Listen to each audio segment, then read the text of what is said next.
Welcome. This is Dr. John DeMartini. This is one of the most amazing and inspiring shows that you can listen into. If you want to be on the edge of your seats, if you want to open up your heart, if you want to expand your mind, and you want to meet incredible people, stay tuned because you're just about to experience a transformative radio show that will change your life. And you're listening to the Dr. Pat Show that's coming up right next. Welcome to the Dr. Pat Show. Talk radio to thrive by. Powerful, inspiring, and coming to you live, bringing you stories of people like you and me, busting through and living life full out. Get ready to dare to wonder what your life would be like if you knew you could not fail.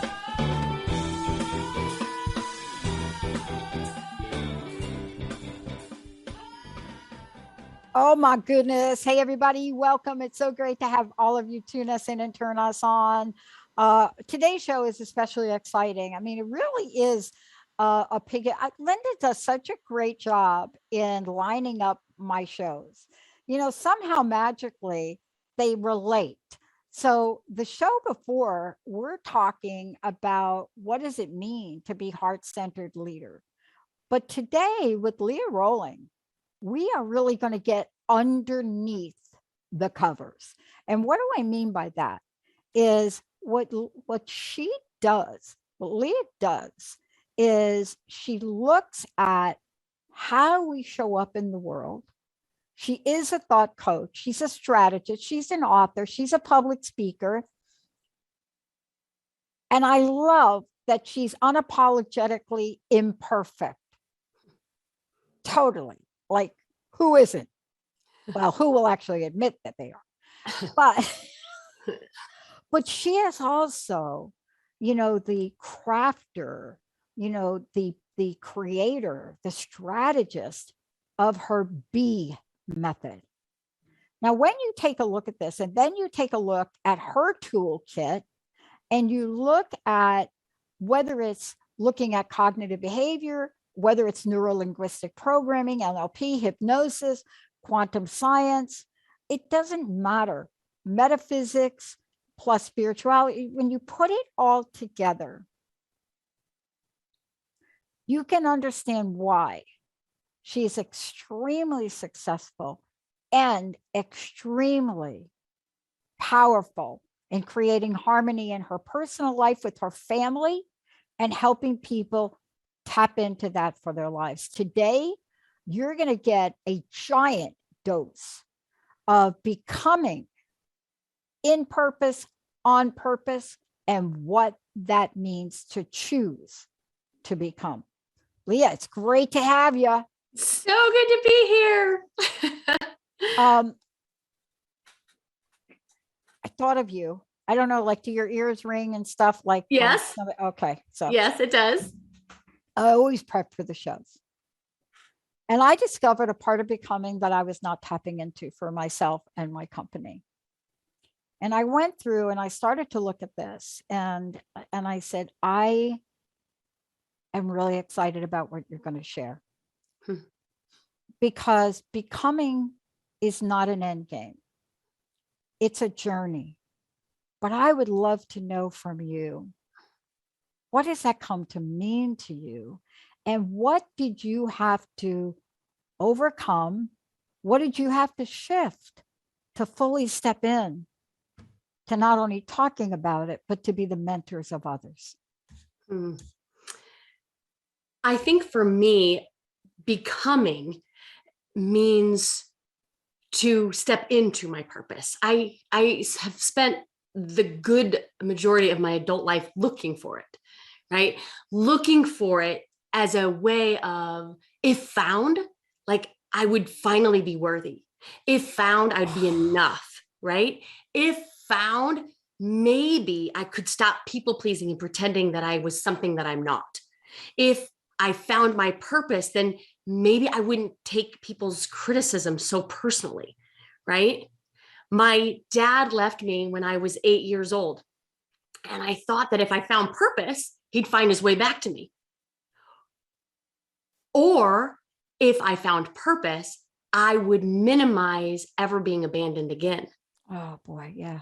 Right? Yeah. And so this 30-year like personal development, self-mastery journey really shaped my becoming, right? It shaped who it is that I am today. And it shaped my exploration in trying to look for ways and tools and strategies to inform our human potential, look for ways as to how it is and why it is that we sabotage, and to create strategies and tools and frameworks and techniques to stop sabotaging. I mean, I've been fired, I've quit, I've been divorced, I've had lots and lots of heartache. I have run away from my life, and personal development brings me right back into it every single time. And so for me, tapping into the tools that I've learned in personal development in hopes that, this show and all that you do, Pat, for the world can kind of bring together this movement of social impact that we get when we become more masters of ourselves and become who it is that we've always been, right? But we just weren't aware of it because we're looking for our purpose outside of ourselves. Yeah. Right? And then sometimes it shows up, by an enlightened moment. And, I'd say enlightened moment, not like a Tibet, like you're a monk in Tibet sitting on a mountain. We call them aha moments in our pop culture now, right? Where we have an aha moment. But one of the things that you help people with is not just recognize you have a aha moment, but then there's usually an action. And we often don't go to the next step, right? That's really where the rubber meets the road. Yep. When you get that aha moment, it's like it's just as right as rain. You know it. And then it ends up somewhere in between your couch cushion. Yep. Yeah. Like that piece of chocolate that you had 6 months ago. But let's talk about that, because this is a journey of passion. This is something you're passionate about. And, let me ask you that question. When somebody is as passionate as you must be seeing end game results, right? Yes. Yep. What have you seen people shift from? Oh, man. I know. I think the biggest shift, and again, most of the stuff that I teach is just common sense, but it's not common practice, right? I believe that we've not been taught how to think. We've not been taught how to feel, and we really haven't taught what it really means to be a human. And so the biggest shifts that I've seen my clients make is the shift in personal responsibility, shifting from being the victim of their life and their circumstances and their situations into empowerment, into the things that they control and letting go of the things they can't, right? There's a reason why we don't do what we know. There is. And it has nothing to do with that we don't know what it is. We know there's enough books, there's enough podcasts, there's enough information out there. You could pretty much Google, right?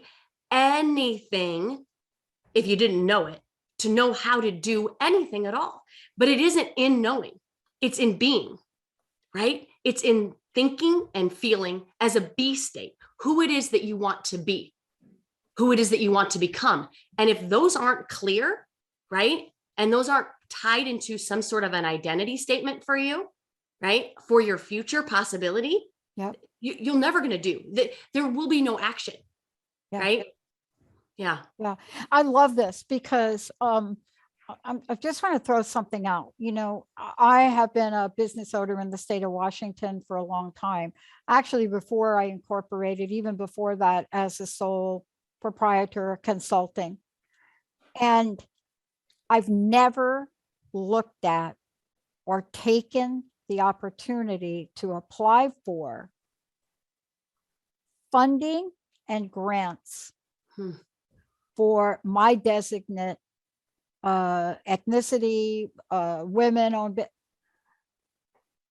And I was looking at this show today and getting ready, and I asked myself, how are you doing, Pat, with this becoming? What are the points for you that are like breathing? And then what are the points where you're either procrastinating or not seeking knowledge of, or right, because knowledge, or that you've shoved like the chocolate in the cushions? Yep. And when you start to look at that, right, something gets revealed. And that's what you're talking about today. You know, revelation that turns into motivation, that turns into activation, right? Absolutely. Yep. Yep. Because if we haven't ever thought about our thoughts, right? I mean, we have between 50 to 75,000 thoughts in any given day. And 95% of them come from our unconscious programming, which means it's from our past, right? And if it feels like you're living in Groundhog's Day, it is because you are, if you're not intentional and if you're not truly thinking about what you're thinking about, which requires some intentionality, requires thought downloads, requires journaling, requires an intention to your priorities and your focus. And when we don't do that, right, we do get caught up in all of the sabotagers, the doubt, the delay, the division that we currently are plagued with in the society today, because we're not thinking about it intentionally. I want to ask you this when we come back from break. And for those of you just tuning in, you know, this is the first of a lot of conversations we're going to have with Leah Roling. When we come back, we're going to talk about this idea of the light bulb. Now, there's a moment that I know everybody can point to. It doesn't matter when it happened. You could be 3 years old, 5 years old, it doesn't matter. But there's this moment that the little light bulb goes on. It's an inside light bulb, right? And you have a sense of, OMG, I am getting a glimpse of who I am. Wow. And then you don't know what to do. When we come back, Leah's going to take us on a journey. But before we go to break, how do people find out about you? How do they work with you? All of the above. How do they help and learn to become? Well, you can find all about me on my website, www.leahroling.com. I do one-on-one coaching, and I have a becoming group for women searching, right, for this becoming experience, seeking something more, and doing it together as a amazing community of women. I do a different personal development topic every month, and we do it workshop style, and then we really dive in to consume it and apply it in our life and do all sorts of life coaching. So that's how you can find me, and I would love to meet you. Oh my gosh. When we come back, here's the question. Like I said before, you got a glimpse. Maybe you looked in the mirror. Maybe you got a sense of, oh, is that me? Or here's the one that I love. You looked in the mirror and you say, I am totally unrecognizable. Now what? I'm not going to answer that. Liz is going to answer that. Benny, let's go to a short break, everybody. We'll be right back.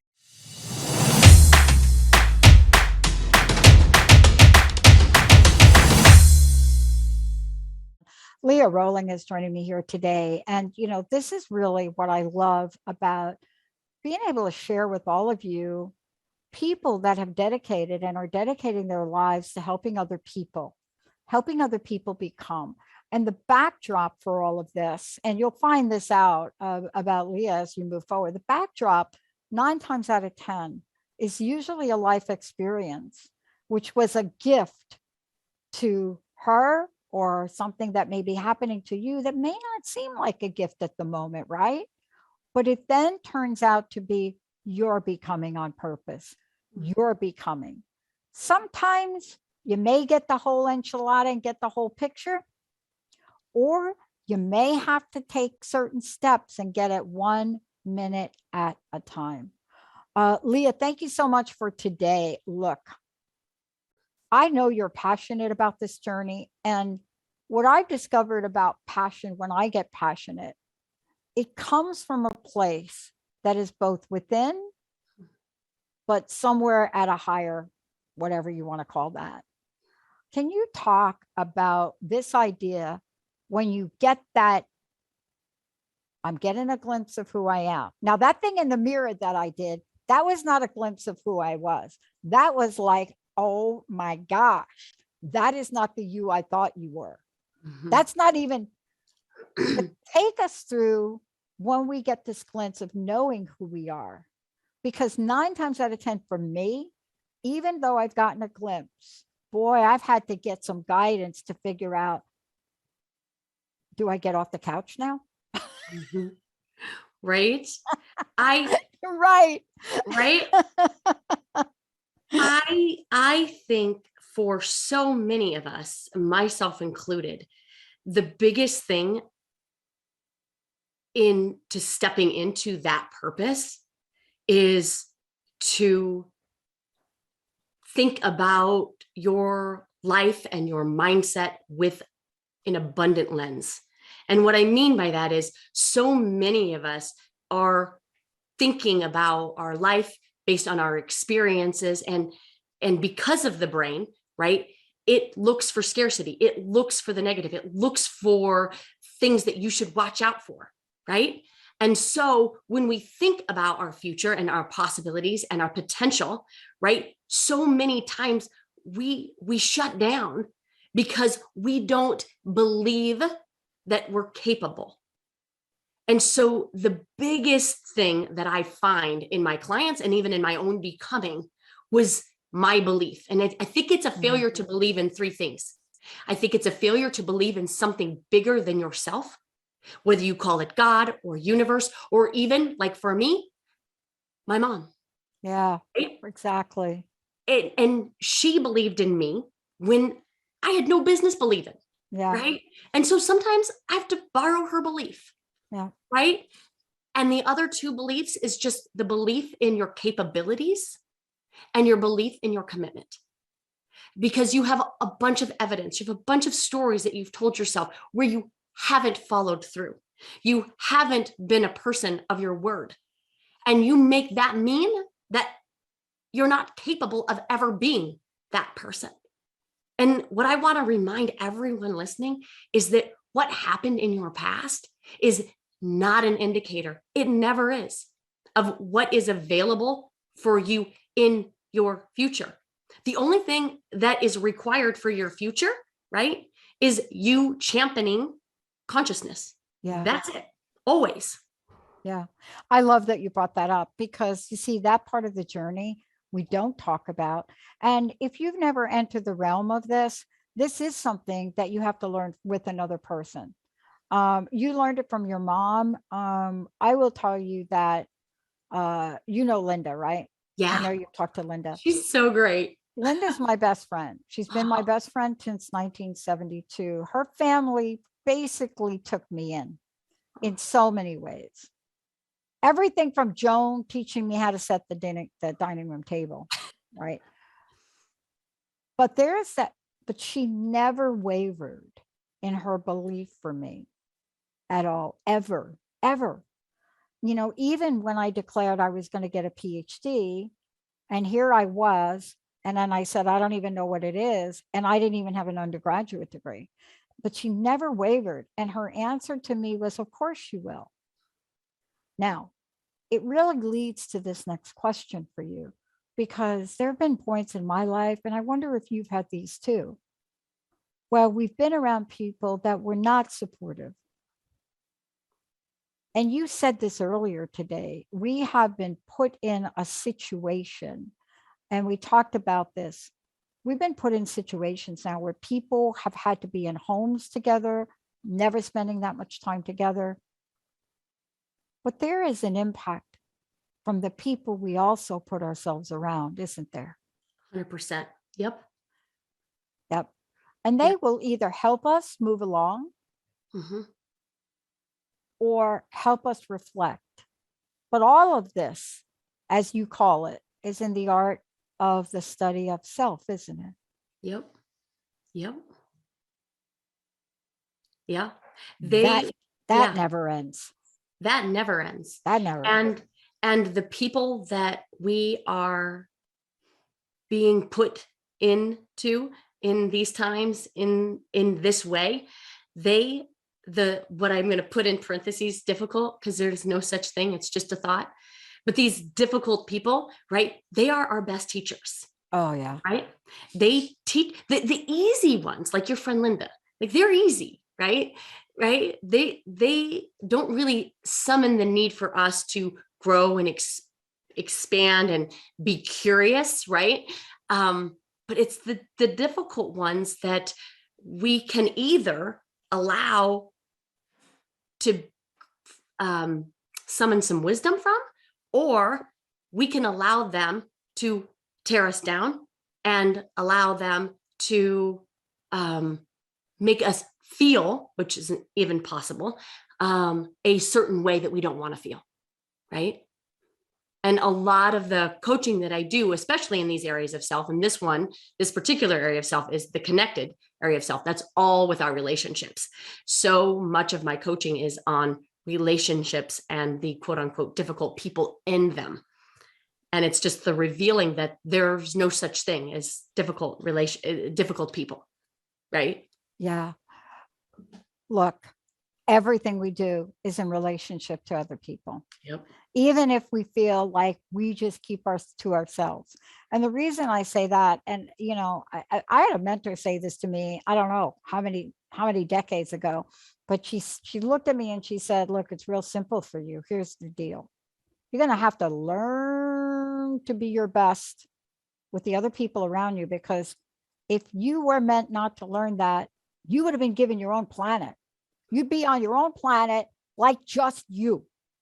And you'd be sitting there doing nothing with anybody else except relationship with the land. But that's not us here on earth. Mm-mm. Everything we do is in context of another human being in some strange way, isn't it? Always. Mm-hmm. Always. Yep. When we come back from break, the number one question for most people that really want to take the journey that you've described, to take the journey with you, what's stopping you? What is it that shows up that puts the brakes on? Sometimes it's a slow pump at a brake, you know that one? Sometimes it is boom, hitting that brake so hard. And most of the time, you are not even aware that you have just stopped the car. You stopped it. You still think you're moving. Let's take a short break, everybody. We'll be right back with Leah. And when we come back, I'll make sure you have plenty of information. We're going to also talk about the approach that Leah takes, what she uses, how does she work with people, and what does steer actually mean to her and to the people that work with her. Let's take a short break, everybody. We'll be right back.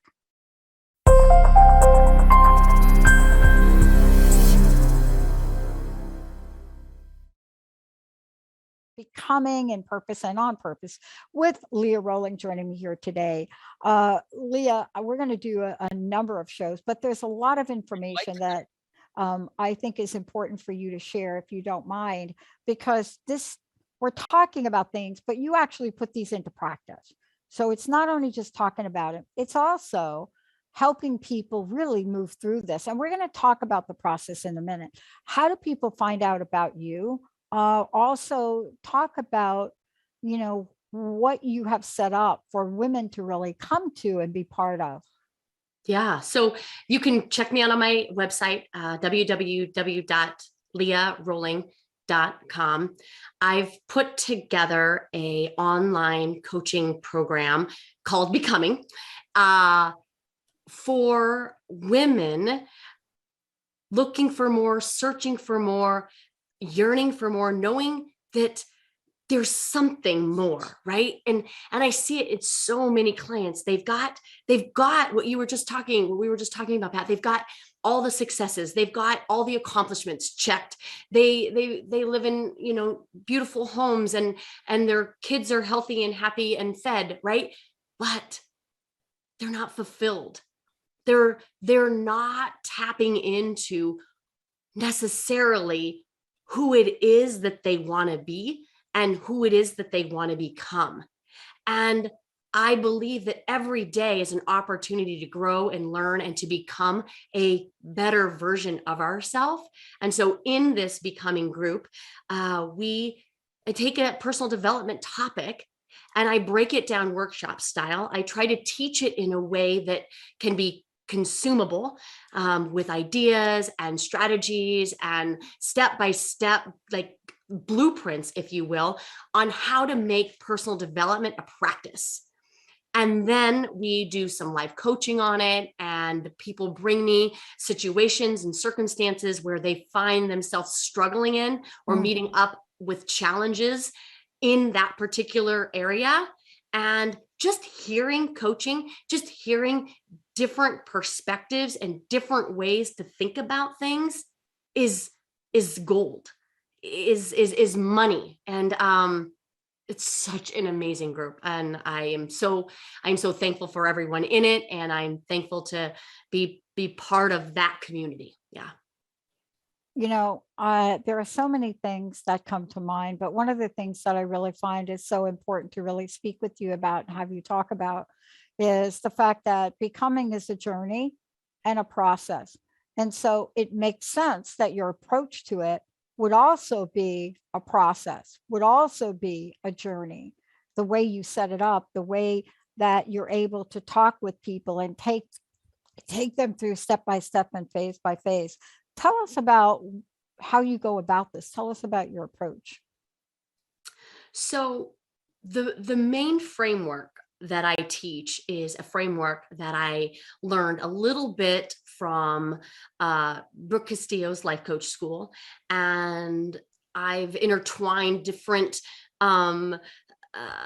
lessons and psychology and human behavior traits from, some of my very favorites, the Joe Dispenzas of the world, the Amma Goswamis, the Bruce Liptons.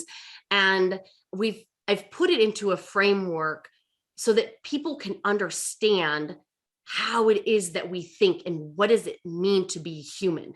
And so that model is what I call the STEER model. And each letter, obviously, it's an acronym. Each letter stands for our humanness, right? The S is for the situation or circumstance, right? And what I try to get my clients to see is that it's neutral. It's neutral, meaning that the only reason we give meaning to it is because of our thinking. And our thinking is always optional, right? And so if we can dissect and delineate between the S in our life and the T in our life, we can become more empowered in every single situation.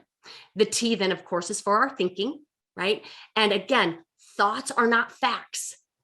They're not, right? We think they are because they seem very believable to us. And it's only because we have lots of confirmation bias and lots of evidence to confirm that they're right?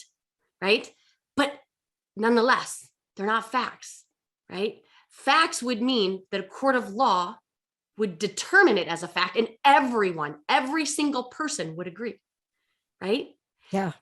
And our circumstances include not only just things that happen to us, but life itself and other people. Other people are they go in the S line, right?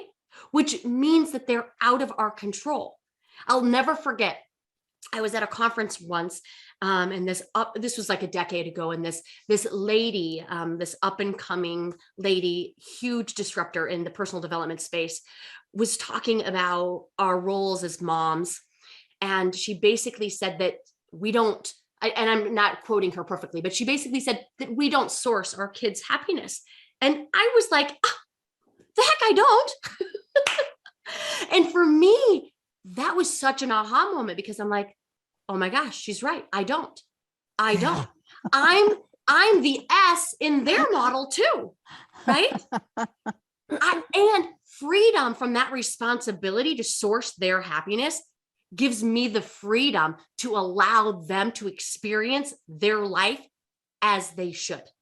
The ups and downs, the 50-50 of what this life is, right? And then I don't have to get so uptight that they're having a bad experience. I don't have to mirror their bad day, because that does nothing for our relationship, right? So T is for thinking, E is for emotions. Here's something that is fascinating. The only reason that any situation or any circumstance creates any sort of anguish for us, overwhelm for us, frustration for us, is because of the meaning that we give it to with our thoughts. We don't have a feeling, right? We don't have an emotion unless we have a thought. All of our emotions, overwhelm, frustration, anger, despair, all of them, they all come from our brain. And so if we can really learn to master our brain, we can learn to master our emotions. And our emotions are the fuel for our A. And what I mean by A is our action line. We talked earlier in the show that we don't do what we know. We do who we are as a state of being. And the T and the E create our state of being, which is the B method that I've created. But all of our action is fueled by how it is that we're feeling. So we've got to stop fining our life away, right? For me, that was my epitome. I was sick and tired. My demarcation line in the sand was, I'm done fining. I'm done pretending that I'm fine when I'm not. Because when I pretend that I'm fine when I'm not, I miss an opportunity to heal what's in me that needs to be healed so that I can progress to the next level, right? And then the last letter of the STEER model is R, right? And our results, you guys, are always proof of our original thought, right? Our thinking creates this feeling. This feeling fuels how we show up in our life, and how we show up in our life ultimately creates our results and our experiences. So our thinking and really needing to create a framework for understanding what that looks like is paramount in understanding why it is that you either have the results that you want in your life or don't. Yeah. Yeah. And you know, what you're talking about is when you have that level of, I don't know what you want to call it. I mean, I use like learn words in like that I live with, like an aha moment, right? Yeah. Yeah. I don't walk around saying, oh, I had an epiphany or an awakening. Although sometimes when it's big enough, I'm like, oh my gosh, you got to do it. This is like the stupidest thing that I just discovered that's so big.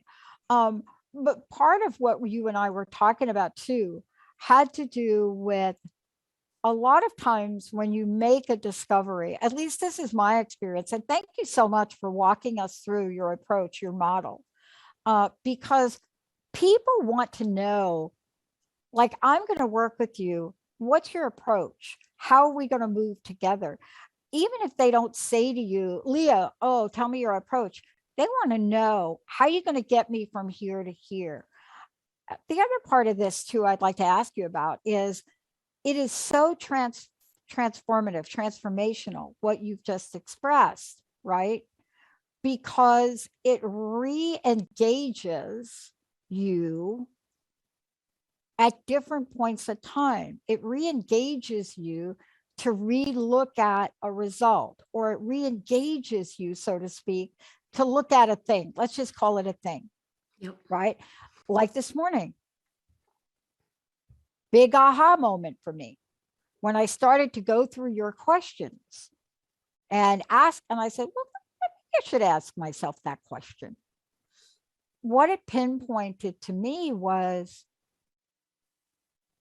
not something that wasn't already in me, but something that needed an invitation to be brought forth. Does that make sense? Yes, it does. It's beautiful. Yeah. Mm-hmm. And isn't that what your process does? Isn't that why it's so effective? Because it's effective because it provides invitations at multiple points in time about multiple stages of the model. And it allows us to rethink ourselves, right? Yeah, 100%. I had said earlier that 95% of our thoughts are from our unconscious thinking, in the past thinking. And if we continue to think that way in the past, we'll continue to create those same results, right? You find your T in your R every time in the future. So you can pretty much hijack that model wherever. If you're overwhelmed, we put overwhelm in the model, in the Yeah. E line. And the default model, right, which is the one that's not conscious, which is why we have to champion that consciousness and create intentional models, right, that we can then create habits with. All a habit is a memorized model. So if we want to start making less decisions in our life and have more things be empowering habits and routines, we just have to create more intentional models. That's it. I And love so it. literally we can, like, if this is how you're showing up in your life, in your A line, we look to the E line as proof as to why it is, right? If these are your results, well, let's look at what it is that you're thinking. That's what I ask every single time I get into a workshop or I'm asked to do a workshop for corporate, right? What is the intention? What was the intention behind your mission? What is it that we were thinking about? And if they got the results that they wanted, it's an empowering thought in abundance. If it wasn't the results that they wanted, I promise you there's scarcity in the T line. Scarcity in the T line creates scarcity in the R line every time. And boy, it's so important to know that and to understand it, because let's just, I'm going to go ahead and skip the break. I want to talk about how this relates to meeting your own needs, because I was just talking with Amber and Austin about leadership and sort of some of the things I discovered in the research that I did. But I was really struck today when I started to look at what you and I were going to talk about. I was really struck by an interesting moment. There's a line in the movie that just came out. I think it's in the older version in this movie, in the movie Dune. And it's one of the, actually, by the way, it's one of the misconceived moments in the book and in the first movie. It's actually the mom, right, that is feeding the son these thoughts of confidence. And one of them is this idea, as he has his hand in this box, and he was told he will feel pain. And he was told that if he pulls his hand out, he will die. I love this. And he was doing this. And there's a line that I started to think about today. And I wonder if it's actually true. The line is, fear is the mind killer. Mm-hmm. I think if fear is the mind killer, complacency has got to be the heart killer. What do you think? 100%. It is for sure. Yep. And complacency sabotages all true meaningful connections. Everything. Yeah. And it's interesting because as a leader, you get to be, and you're a coach, you're a leader. As leaders, we get to look at that part of our becoming. Where do we see that happening? Now, if we're the frog in the cold water, we don't see it happening until it's in our face. Mm-hmm. Where do we see it in the people that we work with? Where do we see it with our family? Where do we see it with ourselves? Because isn't this part of what you help people look at in a way where they don't get all critical, but can look at it and say, okay, we can work on that? Because you're right. Complacency, boy, I think that's the death of purpose. I totally agree. I think the place that we look at is that delineation line that I was talking about between our S and our T. You can throw anything in your S, whether it's your mother-in-law, whether it's your spouse, whether it's your kids, whatever. And whatever it is that you're thinking about them is what's giving them meaning. It isn't factual. I'm not saying it's not valid, right? I'm just saying that as a society, I think one of the biggest, probably killers of our own empowerment is this idea that it's other people's fault.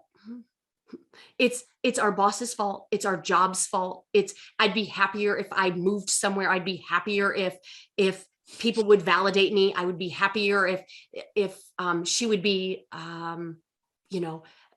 more interested in who I am. I would be, and that is the biggest fallacy ever, because happiness doesn't come from the S line. Happiness comes from our T line.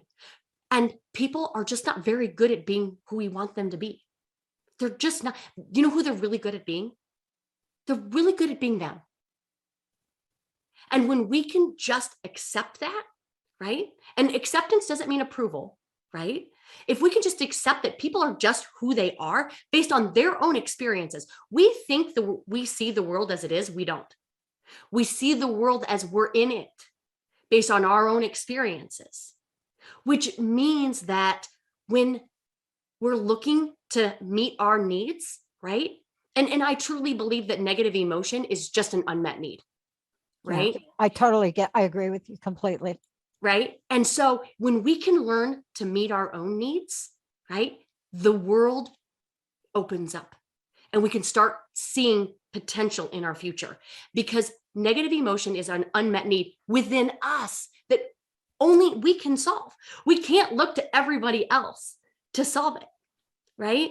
It's ours to solve and ours to sit with, but yet we're so dismissive of any negative emotion because we don't want to feel it, because we haven't been taught how to feel it. Yeah. I love that we're talking about this, because it brings me to one of my favorite prayers, the Serenity Prayer. Mm-hmm. And you can replace God with whatever you want in the prayer. It doesn't matter. But, when you're looking at that prayer, it has very specific meaning. And I want to ask you about this. Now, my mama used to say, girls, if I teach you one thing, you got to know when to hold them and you got to know when to fold them. Now, she was talking to 3 girls. Most of us didn't even understand half of what she was saying, but she would say it over and over again until there was a point in our life when we'd have a moment and we would just see her face and say, oh, that is when, that's what she meant. But there's something really interesting that happens, and I want to talk with you about it. Nobody said that we wouldn't have to make tough love decisions, right? Right. And I say tough love decisions because I don't believe there are any tough decisions. Right. But the Serenity Prayer is interesting because what it really points to is it points to the fact that simple prayer, right? It's real simple. It's God, universe, grant me the serenity to accept the things I cannot change. So let's start there.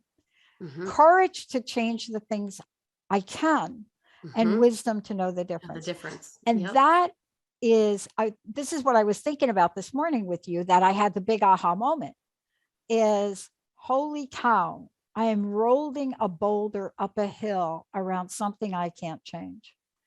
And if I'm expecting someone to do something, perform in a certain way, meet a standard of expectations, and you've said it over and over to them.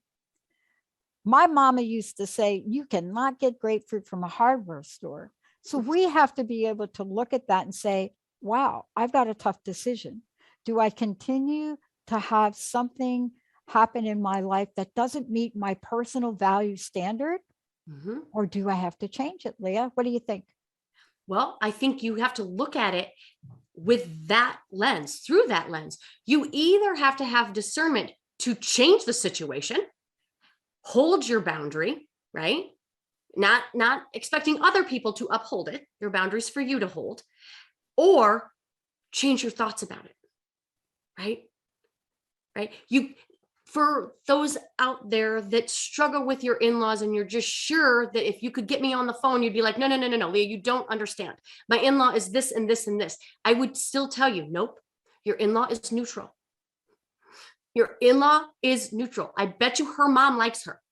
So in a court of law, that's not going to hold up that she's not likable. You don't like her. So that work is your work to do. Why is it that you don't like her? And this is what always comes out. You don't like who you are when you're with her. Yeah. Right? So in that situation, you really can't change. You can't swap the S, right? Like you wouldn't necessarily always want to just find a new replacement mother-in-law. If you can't change the S, guess what has to change? You. Oh my God. Look, we're going to talk about this in so much more detail, so much more. One of the greatest moments I had around that is with my table tennis coach. He is tough.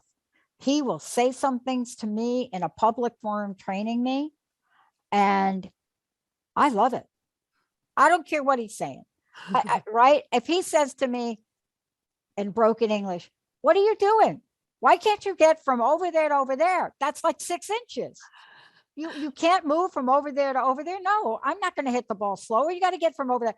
And 5 people in the room will hear it and come up to me later and say, why do you take that from him? And I'm like, take what? Yeah. We're going to talk about that in future shows. What's green in my pasture may look like a desert in yours.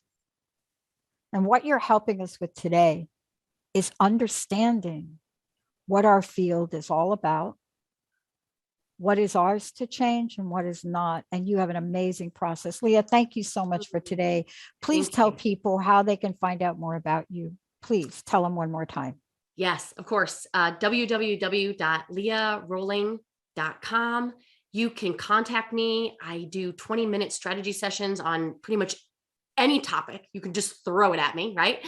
And then you can find more information about our Becoming group. If you are wanting if you're wanting to make personal development a practice this year, like if this is the year you've finally decided, you know what, I matter, dang it. And I want some tools in a community where I can really take personal development to the next level and really explore who it is that I am, my purpose on purpose, right? I would invite you to give that look and join us this year, because you matter, because you do. I love it. And I love what you said. Personal message, Leah. What do you want to leave us with today? Oh, man. I think for me, my biggest message as I am, writing and praying and putting out my intention in the world is we've got to stop being mean. This division that's happening in our country, in our world right now. If not us, who? If we don't start being kinder, which means we just have to have a no judgment tolerance, right? And not just a no judgment tolerance and that we're going to be passive when other people are being mean, right? When we just sit and listen to it, but we don't quote unquote partake in it. No, we need to draw a line in the sand and be like, nope, we need to talk about the future and ideas and goals and positive, or I'm out, I'm walking away. Like we can all be better. We can all elevate ourselves to a different standard. And I hope we're all up for the challenge, because this world needs love, and love is always the kindest thing. And love always feels the best. And we've been without it. Yeah. And by the way, tough love doesn't mean that you're tough about it. It just means tough love is those really hard decisions. Really hard, that builds such strength in your heart. Well, and those hard conversations, like, and I put it in quotes, they're only hard because they're not familiar, because we don't have them. There you go. If we could get to a point where we could have honest, true conversations in compassion, which means I love me, I love you, I love us. That's a great way to end the show. Leah Roling, thank you all for tuning us in. Benny, thank you. Olivia, thank you. Hey, everybody. We'll see you next time. Bye.